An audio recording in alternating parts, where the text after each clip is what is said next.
Senator Kamala Harris has been posturing recently as a proponent of criminal justice reform. Don't believe her. I say we take off and nuke the entire site from orbit. Welcome to the occupation. Hang your collar up inside.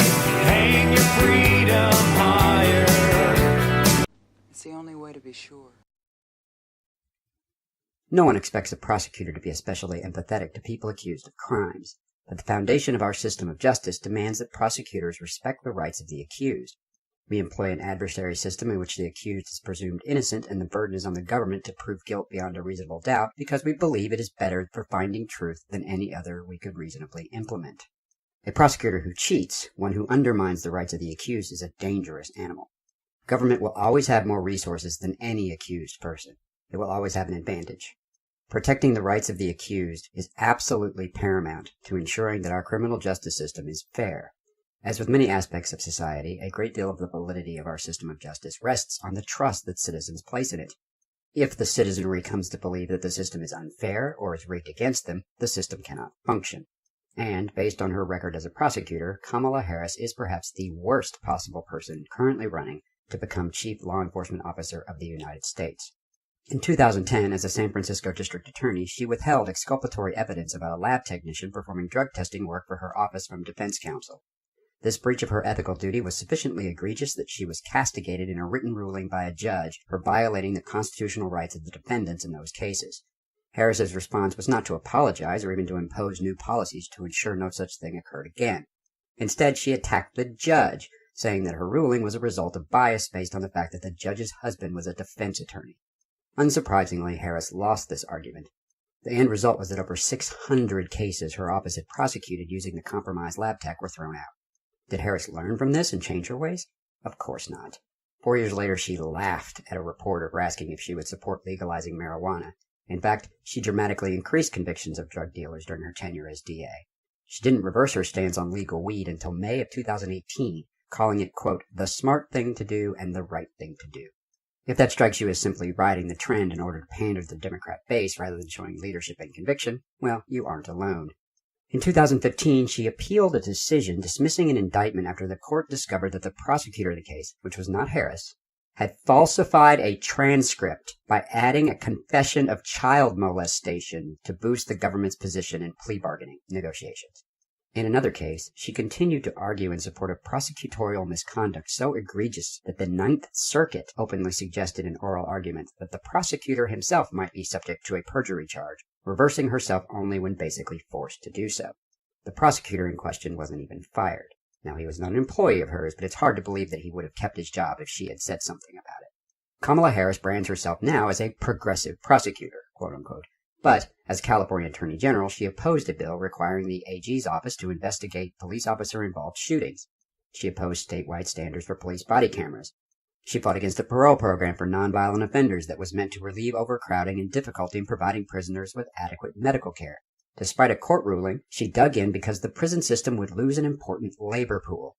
No, really, that's the reason she gave. She rails on President Trump for separating illegal immigrant children from their families, though if she ever complained about Obama doing the same thing, I could not find evidence of it. But she threatened to imprison the parents of school children who had more than 3 unexcused absences in a year. That such a policy would have disproportionately affected low-income and minority parents seems not to have influenced her position in any way. And then there's her crusade against Backpage over sex worker ads. Whatever one thinks of the criminalization of prostitution, and Harris has persistently opposed decriminalizing adult sex work, the actual sex workers tend to like online advertising because it allows them to be free of pimps and increases their safety by allowing them to better screen potential clients. Nevertheless, Harris prosecuted the site's officers on pimping and conspiracy charges on the grounds that the open online platform made them liable for any illegal activity that occurred on it.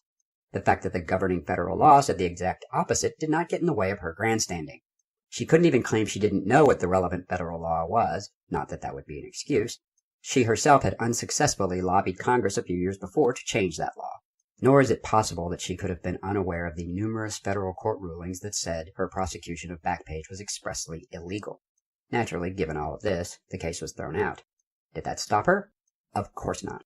In what the First Amendment Lawyers Association called a gross abuse of prosecutorial discretion, she filed a nearly identical case against Backpage in another state court shortly before ascending to the Senate. Perhaps the most damning aspect of Harris's prosecutorial career, though, is how she handled wrongful conviction cases. George Gage, Daniel Larson, Johnny Baca, and Kenneth Cooper are all men whose convictions and imprisonment were later found to have been based on seriously problematic evidence or even prosecutorial misconduct. In each case, she doggedly opposed their exoneration and release, usually over technicalities. In the latter two cases, she relented and reversed her position only after national media attention embarrassed her office. In Mr. Gage's case, he lost and is still serving a 70-year sentence despite the prosecution's failure to turn over exculpatory evidence. Forced to represent himself, he had failed to raise the issue in the lower court. Despite immense pressure to dismiss the case, Harris never budged. Mr. Larson was luckier. Harris's attempt to keep him imprisoned on a technicality failed.